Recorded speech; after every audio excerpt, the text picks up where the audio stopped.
আম্মা জান আয়েশা রাদিয়াল্লাহু তাআলা আনহা তিনি একদিন তাকাইয়া দেখেন পৃথিবীর শ্রেষ্ঠ নবী, রহমতের নবী হুজরায় বসে গুনগুন গুনগুন করে কান্না করেন। আম্মা জান আয়েশা রাদিয়াল্লাহু আনহা বললেন, ও পয়গম্বর, আমি আয়েশা কোনো বেয়াদবি করে ফেললাম নাকি? আপনি কেন আমার হুজরায় বসে কান্না করেন? আমার মায়ার নবী বলেন, ও আয়েশা, তুমি কি বেয়াদবি করবা যে আমি কান্না করব? আম্মা জান বলেন, ও পয়গম্বর, আমার বয়স অনেক ছোট, আমি অনেক অল্প বয়সী মেয়ে, আমার অজান্তে ভুল হয়েই যাইতে পারে। কারণ আপনার সাথে আমার 6 বছরে বিবাহের বন্ধন হলো, 9 বছর বয়সে আমি আপনার ঘরে আসছি। কয় বছর? 9 বছর বয়সে আম্মা জান নবীর ঘরে আসলেন। আর আম্মা জানের 18 বছর যখন বয়স, তখন নবী দুনিয়া থেকে চলে গেলেন। হিসাবটা বুঝে থাকলে বলবেন, আম্মা জান নবীর ঘর করলেন কয় বছর? কথা হয় না, মাত্র 9 বছর। এই 9 বছরে নবীর থেকে কি পাইলেন আম্মা জান? 18 বছরের নারী। আর আমগো এলাকার মা, আমগো এলাকার বোনেরা 18 বছরে তো বিয়েই হয় না। আর আম্মা জান আয়েশা রাদিয়াল্লাহু আনহার 18 বছর বয়সে নবী চলে গেলেন, নবীর ঘর করলেন 9 বছর। এই 9 বছরে নবীর সোহবতে কি পাইলেন আমার আম্মা জান? আমার আম্মা জান বলেন, আমি 2000-এর উপরে হাদিসের হাফেজা হয়ে গেছি। এরে পর্দার আড়ালের আম্মা জানেরা, আপনারা তো আম্মা জান আয়েশার মতো একজন ধন্য নারী।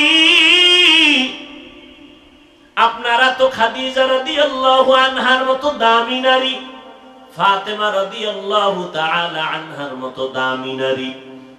আপনারা তো ইসমাইল নবীর মা হাজেরা আলাইহা সালামের মতো দামি নারী, ঈসা নবীর মা মারিয়াম আলাইহা সালামের মতো দামি নারী। আপনারা তো বেঈমান ফেরাউনের স্ত্রী, নাম কি? আসিয়ার মতো দামি নারী। যেই ফেরাউন আমার আল্লাহর সাথে চ্যালেঞ্জ দিয়া নিজের খোদা দাবি করলো, আমার মাওলার কুদরত ওই ফেরাউনের ঘরে তার আপন স্ত্রী আসিয়া জান্নাতি হইয়া কবরে গেল। মদিনার নবী বলেন, ও উম্মতেরা, জান্নাতের মধ্যে আমি মুহাম্মদের সাথে আসিয়ার সাথে বিয়া হয়ে যাবে।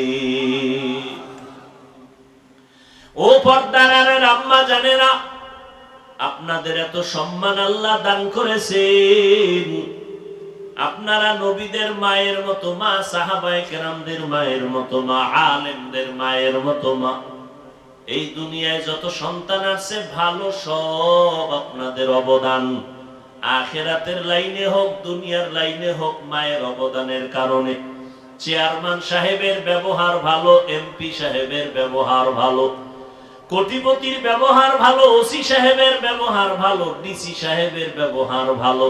আল্লাহর কসম, এগুলো তাদের ব্যক্তিগত বাহাদুরি না, সব মায়ের অবদান। মায়ের অবদানের কারণে সন্তানের আচার আচরণ আদর্শ ভালো।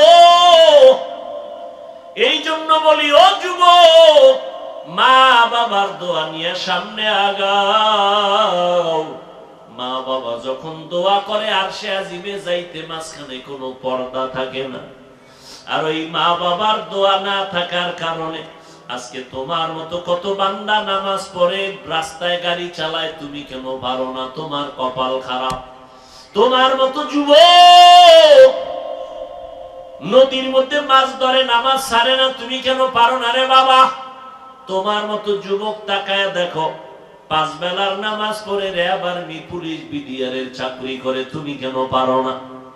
ইসলাম তো তোমারে চাকরি করতে নিষেধ করে নাই, স্কুল কলেজে পড়তে নিষেধ করে নাই। ও আল্লাহর বান্দা, তুমি ডাক্তার হও, ইঞ্জিনিয়ার হও, প্রফেসর হও, তবে বেয়াদব হইও না। মা বাবার সাথে বেয়াদবি করবা না।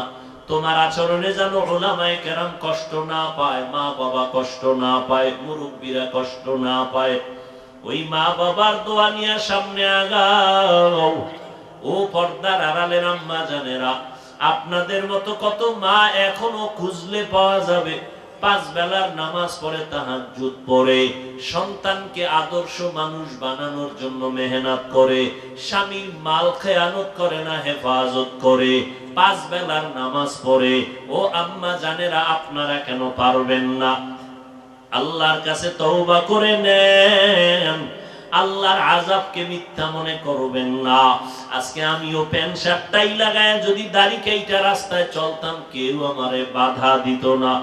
এরপরও কত গালি, কত কষ্ট, তারপরেও তো আমরা দাড়ি ফালাই না।